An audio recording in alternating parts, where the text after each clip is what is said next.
Boa noite a todos.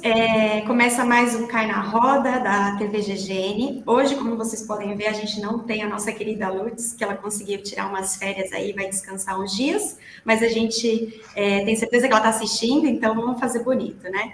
A nossa convidada do Cai na Roda de hoje é Juliana Dalpiva, jornalista premiada, colunista do UOL, apresentadora do podcast A Vida Secreta de Jair, e passou aí os últimos 2 anos investigando o esquema da rachadinha envolvendo Jair Bolsonaro e a família. Juliana, muito obrigada por aceitar nosso convite de participar do Cai na Roda aqui com a gente, com as mulheres do GGN. E eu vou começar então com a primeira perguntinha. Ao longo de toda a sua investigação, né, da sua pesquisa aí sobre a vida secreta de Jair, o que você encontrou que chamou a atenção, algo curioso que você encontrou durante essa investigação sua?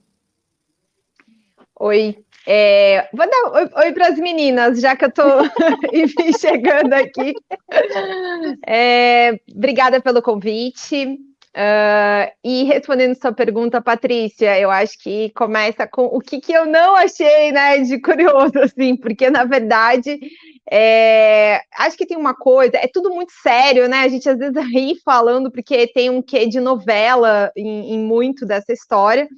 Mas eu acho que o mais importante de toda essa minha caminhada nessa história e do que eu investiguei, que eu consegui descobrir, e também, enfim, outros colegas jornalistas, o próprio trabalho do Ministério Público, tem a ver com entender que hoje em dia eu já nem falo mais que eu investiguei o caso da rachadinha, sabe? Já, na verdade, tem um tempo assim que eu comecei tem mais de um ano. Sei lá, eu acho que na verdade foi logo no começo em diante eu já comecei a entender que o que eu estava investigando era a vida do presidente Jair Bolsonaro, a biografia do presidente Jair Bolsonaro e especialmente os capítulos da vida pública do presidente Jair Bolsonaro que eram desconhecidos. Então, assim, a gente, quando o presidente se elegeu em 2018, embora soubesse de muitos aspectos até complicados, pessoalmente, parte do processo da separação dele com a Ana Cristina, que eu conto muito no meu podcast, e que é também parte central para você entender o esquema que envolve crimes e também a própria vida dele, me fez entender isso, sabe? Me fez entender o quanto tudo isso estava ligado a muitos episódios da vida dele que eram desconhecidos, mesmo que algumas coisas já tivessem aparecido na imprensa. E eu acho que é isso que eu acho que é mais importante de toda a investigação, e também o que fica marcado até para a história do Brasil mesmo, sabe?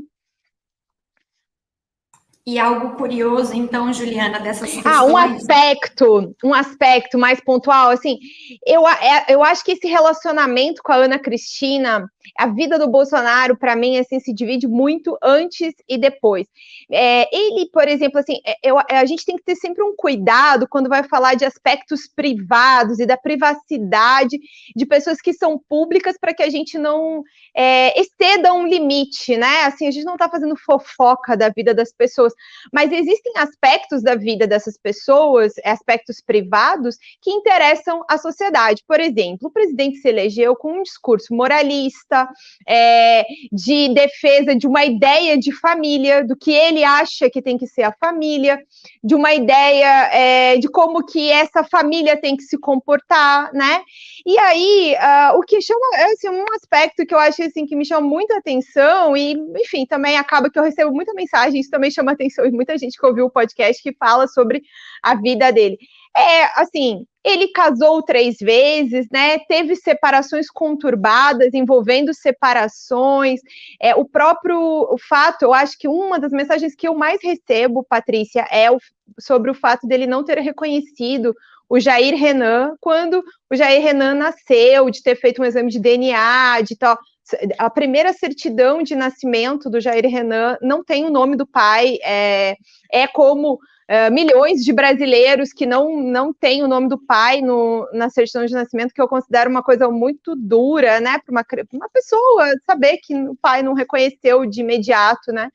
E aí eu acho que essa questão ela é delicada, tem que ser tratada com respeito, porque, enfim, né, é uma questão privada também de família, mas que também revela muito sobre uma pessoa com um discurso moralista, para o seu eleitorado e para a sua base, né? Juliana, obrigada pela entrevista. Eu ouvi o podcast, eu estava de férias, eu comi o podcast num dia só. E eu acho que outro ponto bem legal que você falou da Ana Cristina e aí juntando a história toda, é mostrar, né, para quem ainda não tinha caído a ficha, que esse esquema de rachadinha não era uma coisa restrita ao Flávio e ao Queiroz. E que o Bolsonaro seria tipo o 01. Inclusive, você traz áudios inéditos sobre isso, né? Ele seria o precursor do esquema todo. Ele colocou os filhos nesse esquema. Teria como você falar um pouquinho sobre isso também, pessoal? Eu acho que assim, quando eu comecei a investigar essa história, eu sei que essa foi uma impressão muito clara desde o começo, desde 2018, que, enfim, eu dei ali tinha um insight ali, comecei a investigar algumas funcionários do Bolsonaro e notar que tinha um esquema em torno de funcionário fantasma. Quando a história do relatório do COAF vem à tona, e o relatório do COAF do Queiroz, aquele, né, milionário e tal, já tem a citação aos cheques a Michelle, eu e meio que todo mundo que cobria o caso já começou a intuir o quanto isso, de algum jeito, implicava o presidente, né?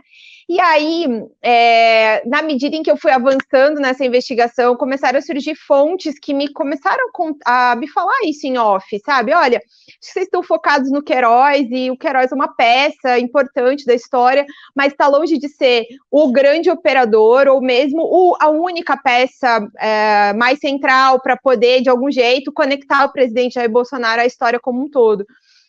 Começa a procurar as pessoas da família, levanta os documentos dos gabinetes. E aí, não sei se talvez vocês lembrem, enfim, quem está assistindo a gente aqui, quando eu ainda estava lá no Globo, em 2019, a gente fez eu e mais 6 colegas, fizemos um levantamento em torno dos funcionários de todos os gabinetes. A gente achou 286 funcionários ao longo de 28 anos, e achamos as relações de parentesco entre eles, que dá um número de 102, né? Enfim, foi um material grande, está disponível na internet, inclusive infográfico, você pode pesquisar o seu funcionário fantasma favorito lá. E aí... Aliás, vocês fizeram esse levantamento na unha, né? Tipo, indo lá... Na unha, oficial. Sim, teve assim, várias etapas, porque 3 casas legislativas, né? Câmara dos Vereadores, a Alerj, Câmara dos Deputados. E aí começa a ficar claro, assim, primeiro o famoso troca-troca. Um funcionário que estava no gabinete do Carlos, e depois no do Flávio, e depois no do Bolsonaro, lá em Brasília, ou um que estava no do Bolsonaro e que passava para o Flávio na Alerj. Um exemplo que eu vou citar aqui, a Natália Queiroz, que ficou conhecida, né, a personal trainer, filha do Queiroz. A Natália foi funcionária do Flávio por 10 anos, e aí, nos últimos 2 anos que ela estava nomeada no gabinete do presidente Jair Bolsonaro na Câmara dos Deputados, né? E aí é exonerado no meio dessa suspeita de que as informações vazaram no segundo turno da eleição presidencial de 2018, ainda um pouco antes do caso explodir na imprensa em dezembro, né? Então, assim, isso tudo começou a vir, foi vindo, cada vez mais informações que conectavam mais pessoas da família do presidente. Na medida em que os documentos começaram a chegar, os nomes começaram a aparecer, e aí você vai organizando e vai mapeando. Então, assim, eu enxerguei isso que está no podcast, que eu estou contando no podcast, o quanto, assim, ele coloca os filhos na política.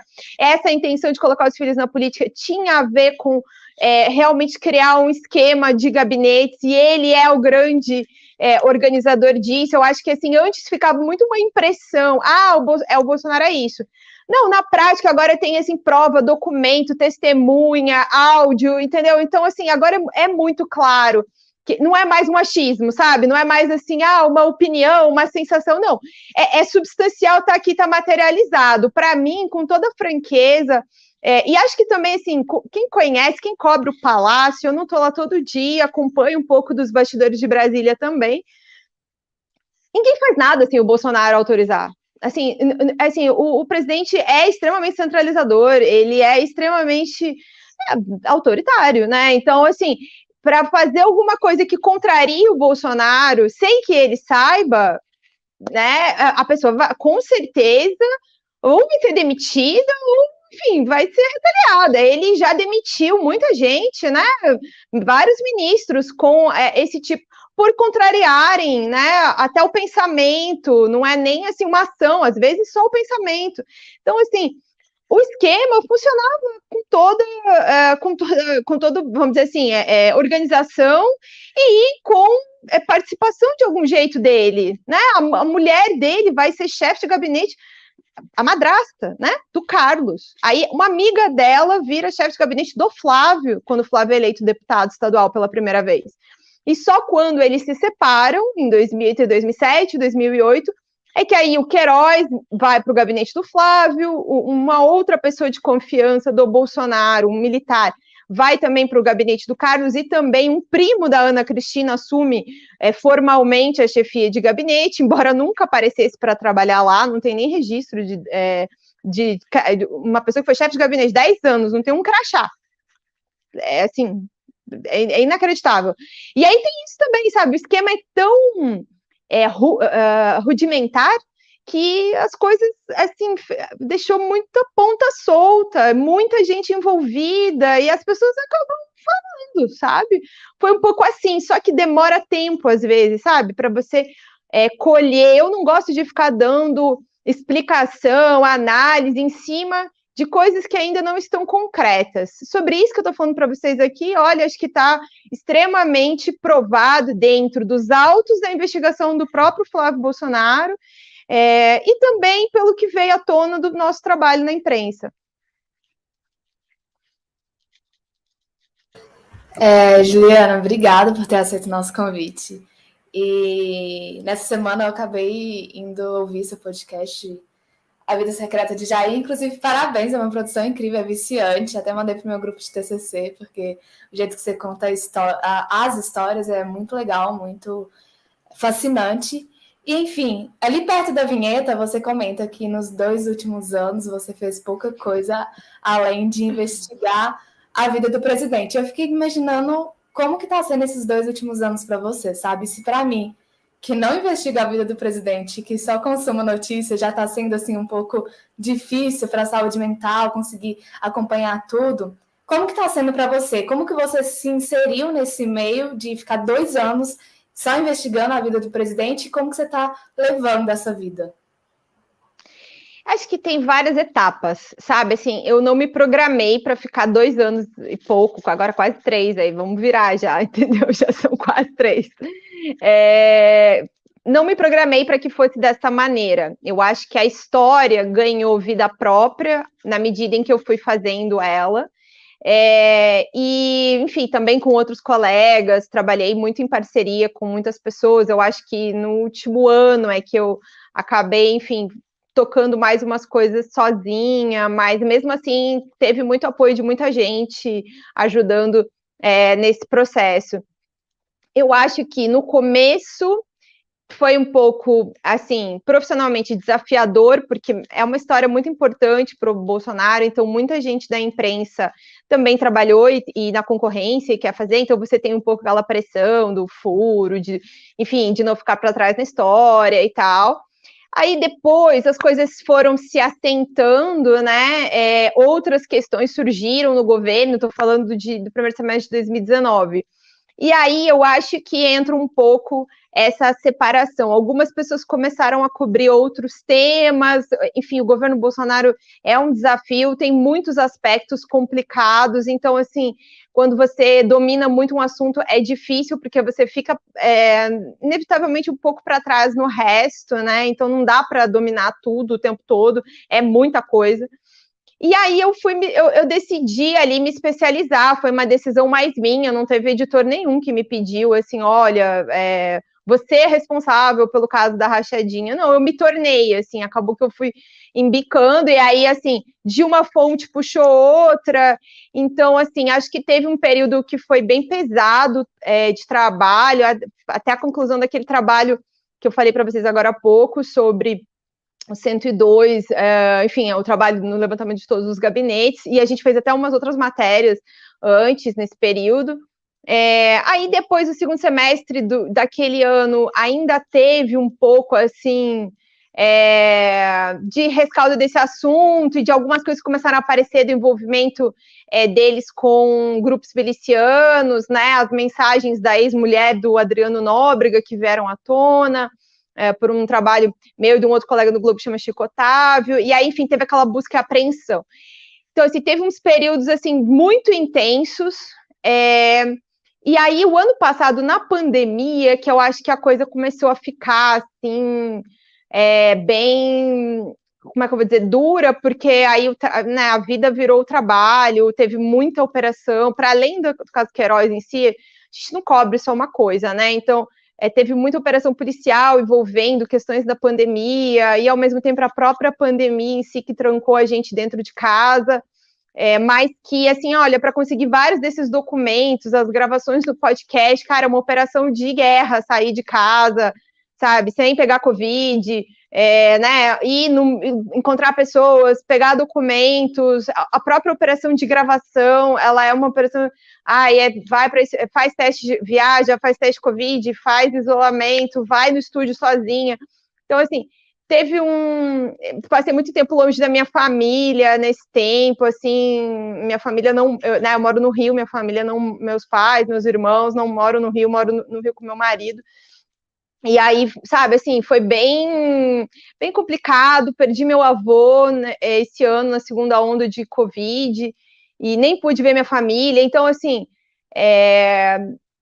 aconteceu um pouco de tudo, como aconteceu um pouco de tudo com praticamente todos os brasileiros. Então, eu me cuidei muito, né? Consegui passar por esse período sem adoecer. E, enfim, me vacinei há cerca de um mês na primeira dose, estou esperando agora a segunda para os próximos dias. E fui tentando sobreviver, acho que como boa parte dos brasileiros tentou sobreviver, mas é pesado, sabe? Com toda a franqueza, é pesado.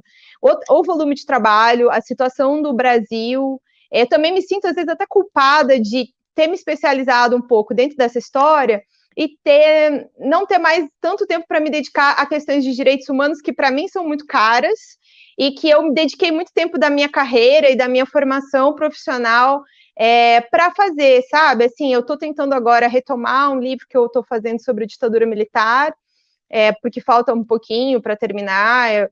Esse pós-podcast foi meio pesado, né? E aí, enfim, muito volume de coisas. Então, assim, eu estou meio que organizando a minha vida agora. Assim, acho que na próxima semana eu vou ter um pouco mais de domínio dela de novo. Bom, Juliana, obrigada pela sua entrevista aqui para a GGN, aqui para as Mulheres do Cai na Roda. Falando sobre o seu trabalho com direitos humanos, eu gostaria que você falasse um pouco do seu livro, Em Luta pela Terra Sem Mal, a saga Guarani contra a escravidão na Bolívia, que é sobre a luta dos índios guaranis contra o trabalho escravo naquele país. E eu também gostaria que você falasse um pouco sobre o seu trabalho, que você ganhou o prêmio Vladimir Herzog, com relação às confissões do Coronel Malheiros, que foi publicado no jornal O Dia. São trabalhos mais relacionados a essa área que tanto lhe traz apreço, e eu gostaria de saber se você pretende... Você falou que pretende retomar esses trabalhos. Eu gostaria que você falasse um pouco mais sobre o seu livro, sobre o seu direcionamento na área de direitos humanos. Obrigada pela pergunta.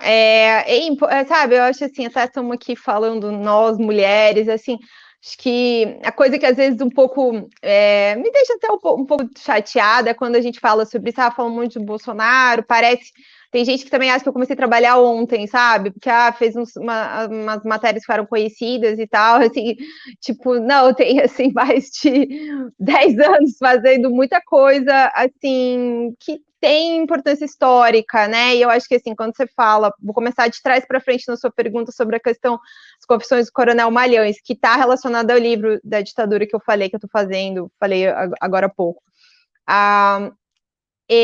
Assim, o Coronel Malhães foi um integrante do Centro de Informações do Exército entre 68, se eu não me engano agora na memória, e 74 no Centro de Informações do Exército. Depois ele passou um tempo em outros órgãos militares, mas também de cúpula da ditadura.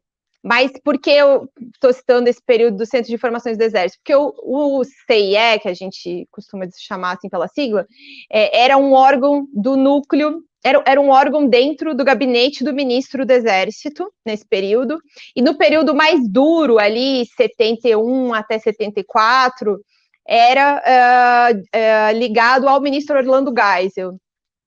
quando tem um número de desaparecidos e, sobretudo, de desaparecidos e de mortos também, mas de desaparecidos muito grande. E eles montaram, ele especificamente, gerenciou, criou ali um local para levar presos políticos para torturar e depois desaparecer com os corpos, que fica em funcionava numa casa em Petrópolis, que ficou conhecida como Casa da Morte, da qual saiu só uma sobrevivente, que foi a Inês Etienne Romeu. Meu livro é sobre a história da construção dessa casa, né, a Casa da Morte, e um pouco as consequências disso também, né, o que aconteceu com essas pessoas depois. Então, assim, essas entrevistas, essa matéria que está falando, as confissões, ele falou sobre, foi uma entrevista longa de 6 horas, que ele me deu em março de 2014.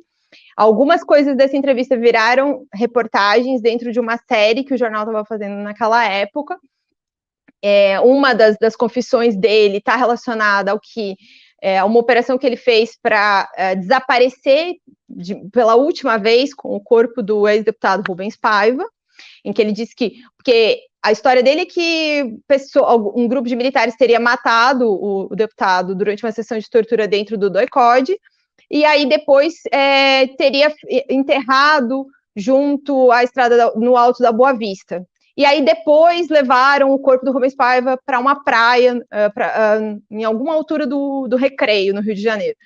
E aí a Operação Domalhães seria retirar lá do Recreio e levar para um rio, na região, enfim, aí ele não precisa muito bem, não sei se é no Rio de Janeiro, na capital, ou se é na região serrana, mas que ele teria descartado num rio. Nessa entrevista ele também falou sobre a Casa da Morte, deu nomes de outros agentes que trabalharam com ele lá dentro, porque a gente sabia pelo relato da Inês sobre alguns agentes, mas sabia o codinome, não sabia especificamente o nome dessas pessoas. E ele também falou sobre outros episódios, outros aspectos de outros desaparecidos políticos, outras operações onde ele trabalhou. Ele, de fato, trabalhou em muitas operações consideradas importantes pelo governo na época, operações centrais, ou seja, né, era alguém de dentro do gabinete do ministro do Exército, você não escolhe qualquer um para assessorar o ministro, né? Então, para mim, esse centro é muito importante, acho que ele acaba de vez com essa história de porão, que era uma coisa que a cúpula do Exército não sabia na época, né? Mas eles assessoravam o ministro do Exército, né? Como é que não sabiam? Então, eu tento destrinchar muito isso, detalhar muito quem são esses homens no meu livro. E aí, falando agora um pouco do outro livro que você falou, que foi o meu trabalho de conclusão de curso de jornalismo, quando eu me formei na Universidade Federal de Santa Catarina, que é sobre a Bolívia, sobre os índios guaranis. É um trabalho que eu também tenho muito carinho por ele. Foi a minha primeira experiência mais, assim, hard como repórter, né? Porque eu fui sozinha para a Bolívia, fiquei 40 dias. Uma loucura, assim, quando hoje eu penso naquilo, eu falei assim, não tem juízo, não. De ter ido sozinha para a Bolívia, ficar no meio, assim, de uma região também, assim, na época não estava super conflituosa, já tinha dado uma pacificada, mas foi ainda no segundo governo do Evo Morales, quando eles estavam implementando uma lei que fazia com que propriedades onde tivesse constatado trabalho escravo, as propriedades seriam revertidas para os trabalhadores, que no caso ali era uma região de muitas comunidades guaranis centenárias, assim, fazendas centenárias e comunidades centenárias que também estavam ali há muito tempo. E ali, assim, uma escravidão centenária, né? Eram famílias que os avós, assim, 3, 4 gerações de escravos. Foi uma experiência muito bruta, dura, de trabalho, sabe? De ver famílias assim inteiras, crianças pequenas ainda vivendo em situação muito, muito grave. Eu tentei assim manter um contato depois que eu terminei o trabalho, mas assim, por alguns anos a gente até manteve, porque eu fui para lá em 2009, segundo semestre de 2009, e mantive contato durante alguns anos ainda com alguns deles. Mas é impossível, foi meio difícil de manter com todo mundo, porque também condições muito difíceis das pessoas lá, acesso à internet, telefone, a nossa comunicação transformou, nem todo mundo foi para rede social, então eu até há pouco tempo, quando teve esse problema todo mais recente na Bolívia, nessas trocas de governo, eu me comuniquei com uma das pessoas que me ajudou bastante no meu trabalho. Eu fiz uma parceria bem importante com alguns advogados de direitos humanos, que eu acho que foi o que garantiu a minha segurança para andar pelas comunidades. E, enfim, eles estavam, assim, eu acho que a Bolívia aprofundou algumas crises que já estavam acontecendo lá, e essas pessoas se desarticularam também, trabalhavam unidas, e naquela época que eu tive, e a maioria delas já não estava mais trabalhando junto, sabe? É bem complexa a situação da Bolívia, é grave, e difícil, sabe, de ler de longe, a gente que não está lá, assim, eu fui naquela época muito porque eu tinha estudado um período em Buenos Aires, em 2008 eu fiz intercâmbio na Universidade de Buenos Aires e eu estudei História Social Latino-Americana e aconteceu o massacre no Pando, naquele, acho que foi setembro, outubro de 2008, isso. E aí eu voltei da Bolívia, eu voltei da Argentina com essas duas questões muito sérias, assim. Essa questão na Bolívia, a Bolívia também estava discutindo uma constituição, né, que era para aceitar, colocar, né, um país com várias nações. Eu achava isso interessante também de pensar. E, ao mesmo tempo, também a questão da ditadura, né? A Argentina estava julgando militares. Essas duas questões ficaram muito assim, vivas na minha memória, e eu voltei para o Brasil e a gente estava naquela meio que assim, acho que, desculpa a palavra, uma certa pasmaceira, né, de achar que a gente não tinha mais questões estruturais para discutir, enfim, a ditadura já tinha passado, enfim, os nossos conflitos pareciam, assim, menores, o Brasil a economia está bombando, está tudo certo, e não, né, não estava. E aí, em seguida, veio a questão da criação da Comissão da Verdade, e aí é que, enfim, eu acabei seguindo esse caminho de me aprofundar nos temas relacionados aos crimes contra a ditadura, e, enfim, me dediquei a entrevistar militares também, sabe? Que eu achei que era uma coisa, assim, que era importante de fazer, até por uma questão de registro histórico, né? Tem coisas que só eles sabem, não tem outro jeito que não seja ouvindo a versão deles sobre aqueles episódios, o que não significa que essa versão seja a versão com todos os fatos verdadeiros do que aconteceu, mas que é importante ouvir. Juliana, já que você narrou aí a tua carreira relacionada a direitos humanos, ditadura, eu queria te fazer uma pergunta no sentido de toda essa questão, né, de manter, como você falou, aparentemente o Brasil tinha resolvido, né, solucionado a questão da justiça de transição, né, aparentemente estava tudo certo, né, no Brasil a gente não imaginava que os crimes da ditadura poderiam um dia ser novamente questionados até um tempo atrás, né, ou seja, a gente achava, né, que esse capítulo estava fechado de alguma certa forma. Você acredita, né, como jornalista, observadora e logicamente, testemunha de toda essa realidade, né, como estudiosa também dos crimes da ditadura do Brasil, você acha que essas falhas que a gente teve do Brasil na nossa justiça de transição foram que possibilitaram a realidade atual de um governo autoritário hoje no Brasil? Aí já é uma pergunta mais pessoal, mas também pensando nessa tua trajetória como observadora, como jornalista observadora, né? Posso te pedir um minuto? A minha irmã está precisando pegar uma bolsa aqui na sala e ela está pedindo para entrar. Claro. A gente pode fazer só uma pequena pausa? Não sei se você consegue cortar depois. Só um pouquinho. Peraí.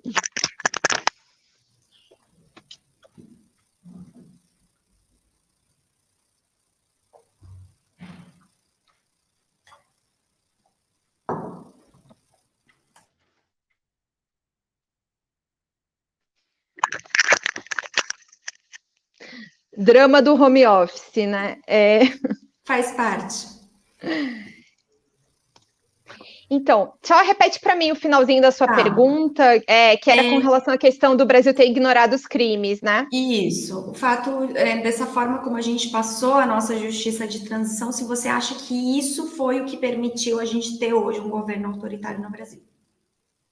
Eu acho que tem, sim, alguma relação. E como é que eu vou te explicar? Eu acho que o Brasil, ao não discutir o que significa, é um palavrão, né? Crimes contra a humanidade. O que é isso? A gente fica achando que é só o que aconteceu na Alemanha, nazista, durante a Segunda Guerra. As pessoas têm dificuldade de parar e olhar para o Brasil e verificar a gravidade das coisas que aconteceram na ditadura, porque os crimes que aconteceram na ditadura no Brasil não foi nem só contra as pessoas que morreram ou mesmo que desapareceram, né? Tudo que aconteceu atingiu a sociedade brasileira inteira naquela época e as gerações posteriores disso também. Porque, assim, essa semana, né? Tiraram a Lei de Segurança Nacional, estava aí ainda a Lei de Segurança Nacional, permitindo abrir inquérito para investigar professor universitário por ficar dando opinião, sei lá, amanhã vão fazer o quê? Um contra mim também? Entendeu? Então, se é que não tem, só que eu não saiba. Então, acho que ficou essa coisa, assim, uma coisa que me chamava muita atenção, até antes da eleição do presidente Jair Bolsonaro, que é as manifestações em que as pessoas iam defender o AI-5, né? Ou, enfim, um novo golpe. A minha nítida impressão, até porque algumas dessas pessoas que fizeram isso não eram pessoas que viveram aqueles anos, então é de um desconhecimento, de uma ignorância muito grande, o que significa o AI-5, né? Eu acho que, assim, para mim, materializa muito quando você entende que naquela época era permitido, não é que uma pessoa fosse presa por uma autoridade por causa de alguma acusação, a pessoa era sequestrada no meio da rua por um carro à paisana, por gente que não se identificava como autoridade, você era levado para um local clandestino, onde ninguém te dava nenhuma garantia da sua integridade física, sequer para responder sobre aquilo, né? Ou seja, se você cometeu algum crime, então, assim, isso também era ilegal até para os padrões que os militares criaram.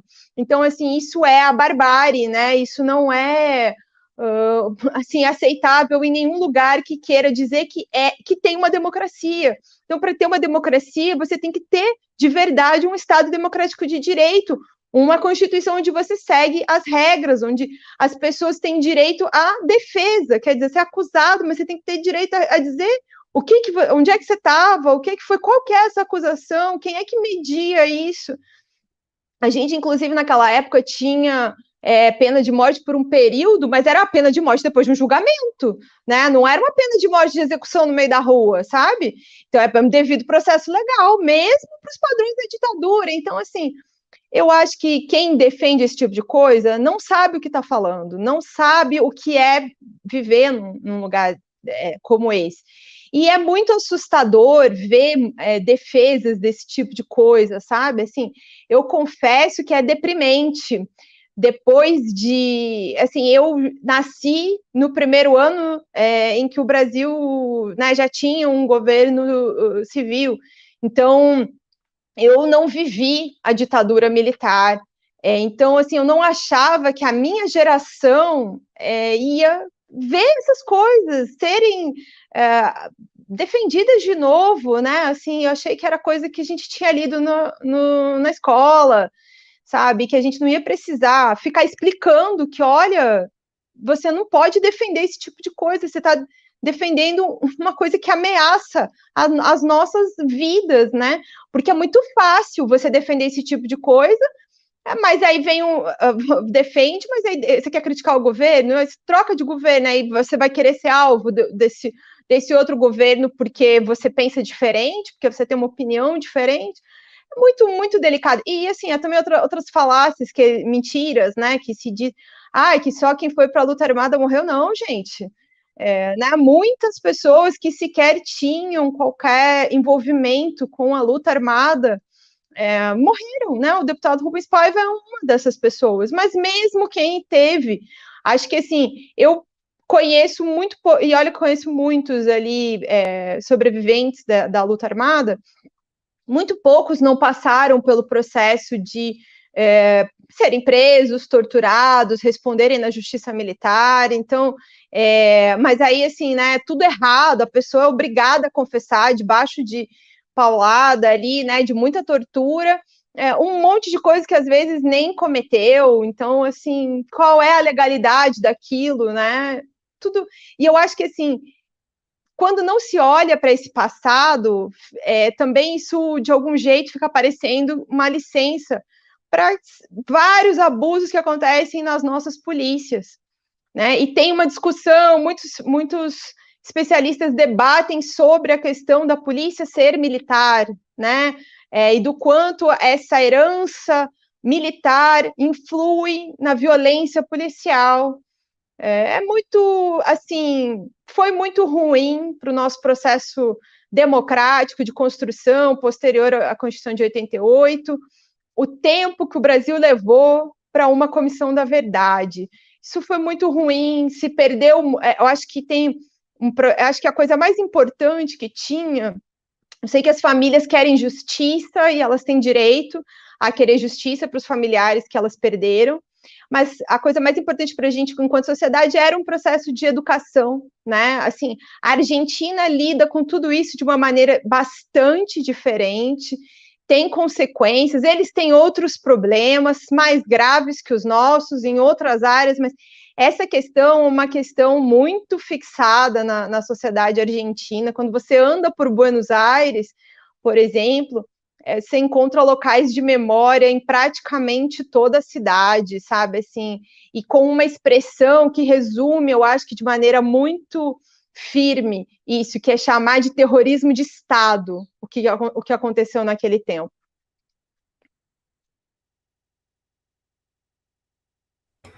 E também se a gente for... Desculpa te cortar, sim.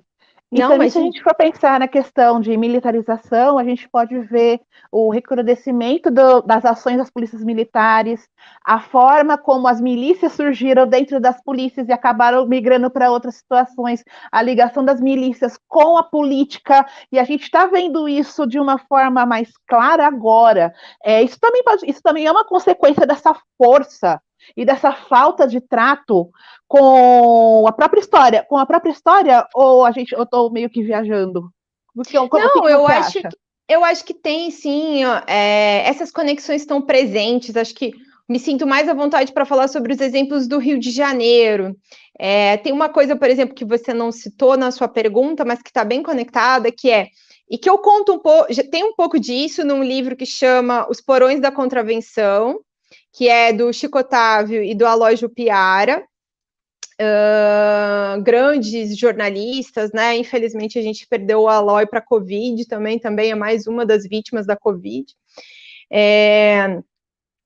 E um pouco também vai estar no meu livro, que é contar como alguns desses militares que participaram da repressão política, do núcleo central de inteligência da ditadura na repressão política, e depois como eles levaram esse conhecimento para o jogo do bicho, para ser segurança do jogo do bicho na Baixada Fluminense, sobretudo, no caso do Paulo Malhães. Mas não só, outros também, também na capital, não só na Baixada, no Rio de Janeiro. E aí, como isso, assim, a gente fala, segurança do jogo do bicho, eles montaram grupos de máfia, né, milícia, capaz de criar suas próprias leis, matar e morrer, entendeu? E, enfim, de uma violência extrema, né? Inclusive ensinando aqueles métodos de tortura e desaparecimento adiante, sabe?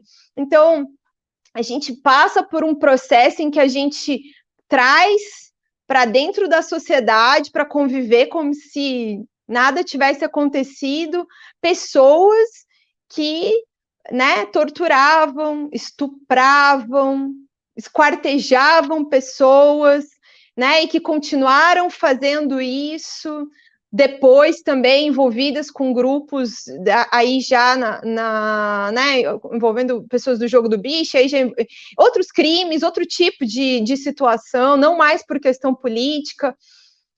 E aí, assim, vai passando, outras gerações surgem, conhecem essas, isso vai tudo se misturando. De fato, é muito nocivo.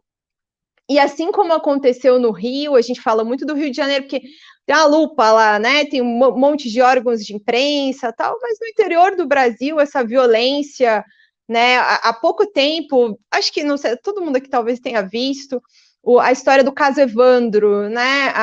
Que aconteceu em Guaratuba, né? As famílias ali, as mulheres e, enfim, as pessoas da Umbanda que foram presas, acusados de bruxaria, de matar uma criança, e foram torturadas até né, enfim, até confessar praticamente. Não, na verdade, até confessar os crimes. E aí passaram, 30 anos respondendo por isso. No fim das contas, não se sabe quem de fato matou a criança. Essas pessoas tiveram a vida delas destruída e também a possibilidade de você identificar de fato quem matou essa criança hoje é nula, porque não se fez uma investigação correta, coerente, profissional naquela época e o criminoso está impune. Então, assim, eu não tenho como... A ideia de que você, por meio da tortura, vai obter confissão, ela é presente hoje ainda, infelizmente. E, Juliana, você comentou um pouco sobre as milícias.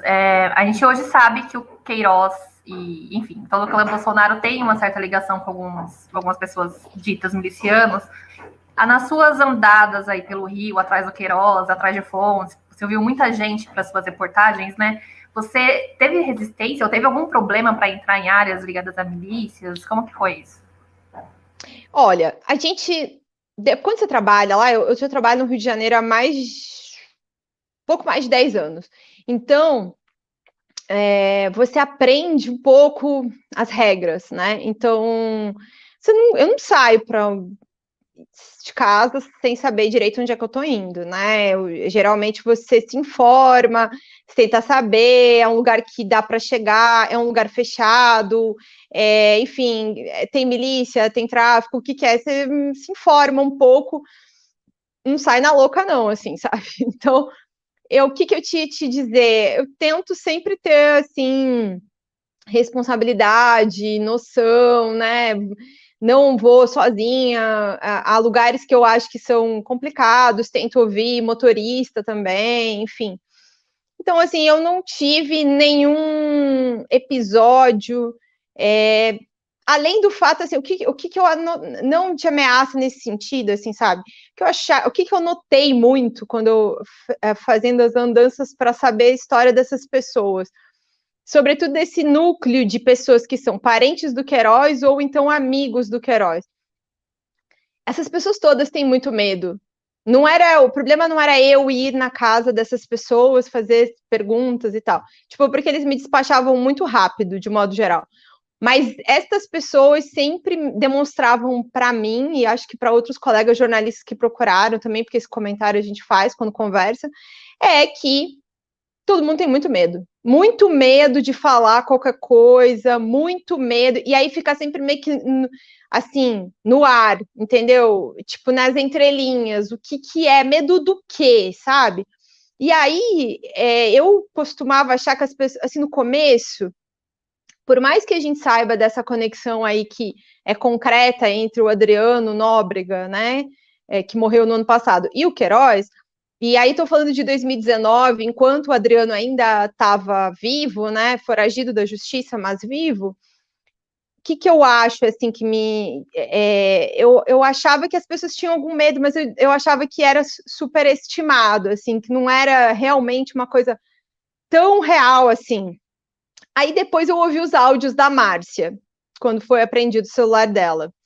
E aí é que começa a ficar um pouco mais real a questão da pressão sobre eles, e, enfim, né, de como é que eles agem, e a pressão, né, vamos dizer assim, ali eu comecei a entender um pouco melhor mas eu também não sei o quanto, assim, porque tudo é muito delicado. Se acontecer alguma coisa com qualquer uma dessas pessoas, os suspeitos vão ficar muito claro. É muito claro quem é suspeito disso, né? Então, eu acho que rondam, mas eu ouvi isso de muitas fontes também. As pessoas só queriam conversar em off, ou então nem queriam conversar, ou então mentiam mesmo, sempre alegando essa questão de que tinham muito medo de falar o que sabiam. Juliana, eu vou fazer uma pergunta um pouco de foca agora, porque eu fiquei curiosa quando eu estava ouvindo o podcast, que você falou várias vezes durante os episódios que às vezes era meio difícil tirar as informações das pessoas, as pessoas não queriam falar com você. E aí eu acho, sem dar spoiler para quem está em casa e não ouviu o podcast ainda, mas você foi no bar, gravou conversa com uma fonte, para mim foi muita sorte o ex-sogro do Bolsonaro ter esquecido de desligar o telefone e você, enfim, colocou no podcast a conversa dele achando que tinha desligado e ele estava ali na linha. Enfim, como que foi a construção desses episódios, dessa narrativa, dentro da legalidade, dentro da ética do jornalismo? Como que foi esse jogo de cintura para, enfim, fazer as pessoas falarem e usar essas entrevistas de forma correta e, ao mesmo tempo, dando para a gente as informações, sabe? Como que foi essa produção? Olha, eu acho que tem um ponto que eu ressalto assim, bastante, até para estudante, as pessoas têm diferentes jeitos e modos de trabalho, né? Tem gente que trabalha infiltrado, gosta de, enfim, câmera escondida, essas coisas. Eu não faço isso, assim, raríssimas vezes foram as vezes em que eu não me apresentei como jornalista para fazer matéria. Mas se eu não me apresentei, eu simplesmente não me apresentei, mas eu não inventei que eu era, sei lá, sabe, tipo, inventei uma história, sabe, para forjei identidade, nunca fiz isso. Algumas vezes, talvez eu não tenha me identificado, tenha me identificado com o meu nome, com a minha identidade, tudo, mas não, eu sou repórter, para não assustar de cara. Mas, assim, uma dica que eu dou, assim, eu acho que a transparência nesse sentido, a gente fica achando que às vezes a gente não vai conseguir entrevista por se apresentar como repórter, e não, às vezes você vai conseguir justamente porque você teve transparência com aquela pessoa e que você, de fato, conseguiu desenvolver um diálogo. Eu acho que o jornalista não pode esquecer qual é o papel dele, que é de jornalista, é repórter. Então, você não é juiz, não é promotor, não é delegado, você é repórter. E aí, no trabalho do repórter é confrontar a informação, questionar, mas ouvir também, sabe? Então, assim, manter um diálogo é uma coisa extremamente importante. E eu acho que muitas vezes foi isso que me fez conseguir certas entrevistas e certas coisas, que foi manter uma postura de diálogo, ou seja, você chega, você se apresenta sem afobação, sem estresse, sabe, sem meter dedo na cara de ninguém, e vai tentando levar uma conversa. A pessoa pode te despachar em 10 segundos, ou então conversar com você ali uns 5, 10 minutos. Então, assim, eu sempre deixo isso claro. Por exemplo, nesse caso do Bolsonaro mesmo, dessa história, eu acho que eu não me lembro de nenhuma vez, nenhuma entrevista que eu não tenha me identificado. Não me lembro mesmo. Inclusive, vou contar uma coisa exclusiva aqui para vocês. Teve uma vez que eu estive numa posição de poder entrevistar uma funcionária fantasma, e eu recusei, porque ela era uma senhora idosa, de, sei lá, uns 80 e poucos anos, e ela me pareceu extremamente doente, sabe? Assim, eu cheguei na casa dela e meio que dei de cara com ela, estava sozinha, enfim, uma cuidadora só, que foi muito desatenta no momento em que eu cheguei, meio que já me botou de cara com ela, e eu olhei para aquela senhora e fiquei assim. Eu sabia tudo já sobre ela quando eu cheguei lá, sabe? Então eu sabia que ela era funcionária fantasma, eu sabia, enfim, de todos os detalhes. Queria ouvi-la, né? Não sabia que ela estava doente daquele jeito. Mas eu achei que se eu fizesse, assim, quando eu olhei para ela me pareceu tão doente, que eu achei que eu fiquei com medo dela passar mal, sabe? Se eu perguntasse alguma coisa. E aí eu falei assim, gente, mas talvez quem vai ouvir isso aqui vai achar, nossa, a Juliana é louca, né? Não, sei lá. Você não tem que se preocupar com o que vai acontecer com a pessoa. Olha, eu acho que na maioria das vezes a gente realmente não tem que se preocupar com as consequências do que vai acontecer com as pessoas que cometeram crimes e que tem que responder por eles. Mas eu achei que ali era uma questão de humanidade mesmo, sabe? Era uma questão de respeito. Eu não queria ir embora com aquela mulher numa ambulância, sabe? Assim, ou não sei, tem um treco ali na minha frente, eu não ia ficar em paz comigo mesma. Não vale uma matéria, sabe? Não vale uma matéria. Mas eu entrevistei outras senhoras idosas, homens idosos, que na hora em que eu os abordei, me pareceram pessoas lúcidas, saudáveis, sem problemas, entendeu? E que estavam ali capazes de responder perguntas complicadas. E na medida do que foi possível manter um diálogo, eu fiz. Mas essa eu recusei. Eu mesma fui embora, sabe? Assim, eu olhei para o meu fotógrafo que estava junto no dia e foi uma confiança no olho, assim, a gente se olhou, eu nem falei para ele, sabe? Assim, eu olhei e falei, vamos dar uma. Eu não falei assim, não vamos fazer a entrevista. Eu olhei para ele e falei assim, não, vem cá, vamos ali do lado. E aí, tipo, a gente saiu, assim, deu uns passos para trás, e aí eu olhei para ele e falei assim, olha, você não achou, ela tá muito mal, não tem condição, sabe? Depois essa mulher tem um treco, né? E aí a gente vai ficar com essa situação? Não. Aí a gente depois conversou com alguém ali, enfim, que conhecia ela e se desculpou, né, por ter chegado, mesmo sem ter feito nada, entendeu? E isso foi uma coisa que até fez com que algumas dessas pessoas me respeitassem ainda mais, sabe? Tipo, não me deram entrevista nem nada, mas eu notei, assim, que teve um respeito, assim, sabe? Pela atitude.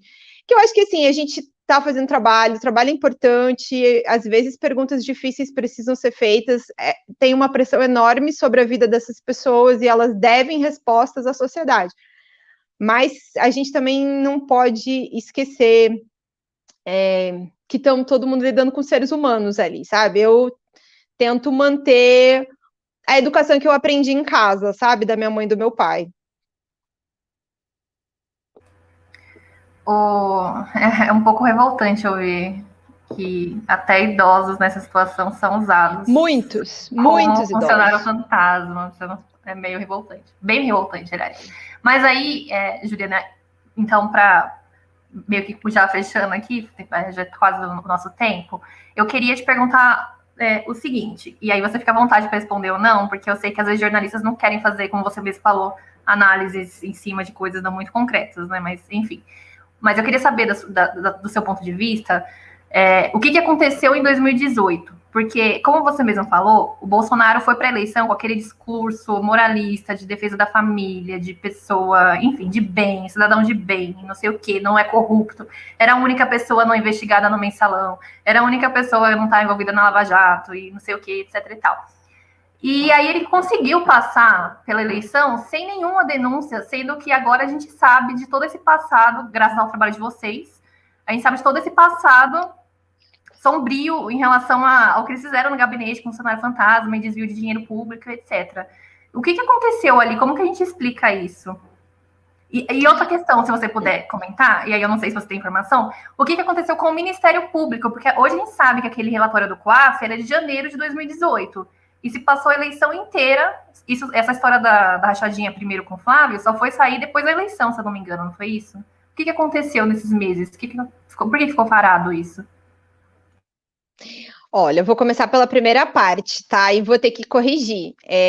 Assim, não é verdade que não saiu nenhuma denúncia sobre o Bolsonaro durante o ano de 2018.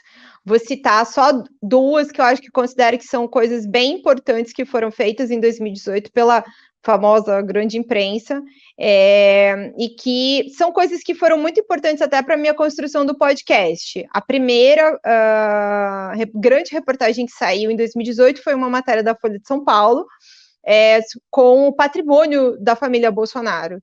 E que rende aquela entrevista que aparece no podcast da Camila Matoso do Ítalo, em que ele fala para ela assim, que ele usava o dinheiro do auxílio moradia para comer gente em Brasília. E também de onde vem o início de um olhar mais atento aos imóveis do Flávio. A Folha fez aliás, foi uma série, foram 3 dias, se eu não me engano, de reportagens, tem muitas informações importantes que, a partir daquilo lá, cresceram até para dentro dessa própria investigação. Uma outra matéria bem importante que saiu em 2018, durante a eleição, foi uma matéria na Veja, que falava sobre a separação do Bolsonaro e da Ana Cristina. Eles tiveram acesso ao processo, foi um escândalo enorme, a gente cobriu aquilo durante vários dias, e que tinha a história de que ele tinha roubado o cofre dela, com as joias, e assim, a gente fala, assim, alguns colegas da imprensa, a gente costuma dizer, assim, que tinham 3 matérias que eram fundamentais para você entender de um olhar maior essa questão que envolve a vida do Bolsonaro e os gabinetes. Essa matéria da Folha sobre os imóveis, a matéria da Veja sobre essa questão da separação, e depois a matéria que a gente fez lá no Globo, daí já no outro ano, em 2019, sobre o levantamento de todos os gabinetes. Então, assim, eu acho que algumas coisas importantes surgiram, sim. E também teve, não sei se você vai lembrar agora, mas em 2018 também teve a matéria mostrando em que a Ana Cristina registrou ameaça de morte, que os telegramas do Itamaraty, isso também surgiu em plena campanha presidencial em 2018. Então, como é que eu vou te dizer? Às vezes uma investigação demora mesmo, sabe? Eu fiquei 3 anos fazendo isso. Eu fiquei, tipo, a parte dessas gravações, eu fiquei mais de 2 anos convencendo uma pessoa a me ceder, entendeu? Então, assim, tem que ter paciência, tem que ter persistência, nem sempre a gente consegue todas as coisas que a gente precisa na hora em que a gente precisa. Uma outra coisa que eu fiz, eu citei as dos colegas, e aí tem um outro aspecto que eu achei bem importante, que feito naquela época por mim, por um outro colega chamado Igor Mello e um outro colega chamado Bruno Abud. A gente fez uma matéria mostrando que o Bolsonaro tinha um assessor que tinha páginas de ódio, inclusive tinha xingado a vereadora Marielle Franco na morte dela, e ele era funcionário fantasma do gabinete do Carlos Bolsonaro, e a vida dele o trabalho dele era viajar com o Bolsonaro pelo Brasil. O nome dessa pessoa é Tércio Arnaud Tomás. Esta matéria saiu em agosto de 2018. A gente cobrou o Facebook sobre aquela atuação, sobre tudo. Passaram-se 2 anos para o Facebook fazer um relatório para constatar uma coisa que nós denunciamos em agosto de 2018. Então, assim, eu acho que nós não fizemos todas as matérias que a gente, enfim, naquela época, não conseguiu revelar todo o esquema. E eu confesso para você que mesmo depois do podcast, reunindo muitas dessas coisas e outras que eu consegui descobrir, ainda não contei a história toda, às vezes leva tempo mesmo, sabe? Agora, eu acho que muita coisa foi feita sim, e é um problema também a gente não valorizar as coisas que são feitas, porque se você olhar, tem um grupo ali de uns 15, 20 repórteres, eu mais, enfim, meio dentro desse grupo, trabalhou muito, cobriu muito Bolsonaro, muito, muito, sabe? Trouxe muita coisa à tona. E aí, entrando na questão do Ministério Público, esta também é a minha pergunta, desde que eu fiquei sabendo que esse relatório é de janeiro de 2018. Desde aquela época, eu me pergunto isso e perguntei lá isso também mais de uma vez. Não tive resposta. Oficialmente não tive resposta, não. E é sempre uma coisa assim, um estresse. Quando você levanta um pouco esse assunto, fica parecendo que você meio que cria, né? Tipo, tá contra alguém ali. E é uma informação que eu venho batendo nas minhas matérias desde que o caso veio à tona. Esse caso existe desde janeiro de 2018, esse relatório desde janeiro. Cara, eu escrevi tantas vezes isso, mas assim, passa batido, as pessoas não prestam atenção, então assim, de novo, eu inclusive contei nesse episódio 1, de novo, inclusive esse estresse junto ao Ministério Público, de perguntar sobre isso e tal, para frisar, de novo, esse caso existia desde janeiro de 2018, por que o Ministério Público não investigou isso na época, por que o caso ficou parado durante tanto tempo? E eu acho que essa é uma questão também que envolve esse caso. Esse caso tem idas e vindas no Ministério Público do Rio de Janeiro. Sobe, desce, fica um tempo parado, e daí do nada acontece alguma coisa. E assim, essa lentidão, essa marcha lenta e marcha rápida que vem de vez em quando, ela é um problema, porque aí, assim, já teve de tudo no bastidor ali, de, assim, pressão, gente que ia colaborar, mas desistiu, achando que não vai dar em nada. Eu sei porque às vezes as pessoas contam um pouco, sabe? E aí, enfim, ainda está numa situação de não sei, sabe? Sinceramente, não sei o que vai acontecer. Mas também, agora, para mim, profissionalmente, eu amadureci uma questão. Eu não sei o que vai acontecer no judiciário, mas não tem como fugir da justiça da história. Já marcou a história do Brasil. Entendeu? Então, assim, não sei se eles vão responder, de fato, criminalmente, apesar do Flávio estar denunciado. Tem um monte de problemas no judiciário em torno da anulidade da quebra de sigilo, que é muito importante, as provas são muito importantes para o caso. Não sei muito bem o que vai ser feito disso ainda, se vai ter novo pedido de quebra de sigilo e tal, mas é inegável, pode anular as provas. Agora a gente já sabe que o Flávio gastou 638 mil reais em espécie para comprar 2 apartamentos. A gente não consegue tirar isso, as pessoas souberam, né? A informação existe. Você pode anular criminalmente, mas publicamente a gente sabe, a informação existe. E não só, né? Assim, inúmeras questões que vieram em decorrência da quebra de sigilo, né? Assim, então, as gravações que eu usei da família do Queiroz, por exemplo, elas podem ser todas anuladas, porque elas foram pedidas no processo de busca e apreensão, que é baseado para pedir a busca, o Ministério Público usou os dados da quebra de sigilo. Então, como a quebra de sigilo foi anulada, os dados da busca podem ser anulados também. Mas aí a gente vai fingir que a gente não ouviu a mulher do Queiroz falar que o Queiroz era marionete do Fred, sabe? Então, não, a gente sabe, a gravação está lá agora, inclusive. Se tornou ainda mais importante ter tornado isso público dentro do podcast para não se perder, porque senão eles vão destruir as provas, né? Provas inutilizadas têm que ser destruídas também. Sim, são perguntas aí que ficaram também sem respostas e vão ficar, né? Juliana, chegamos ao final do programa, a gente agradece muito mesmo a sua participação aqui com a gente, esse bate-papo muito importante, que é mais um registro aí. Parabéns pelo seu trabalho, a gente agradece. Estamos abertos aí para novas trocas e é isso. Muito obrigada. Obrigada a vocês pelo convite, espero que vocês tenham gostado, que quem está acompanhando a gente também tenha aproveitado aqui o nosso papo, foi um prazer. Obrigada. Obrigada pela entrevista, Juliana. Obrigada, Juliana.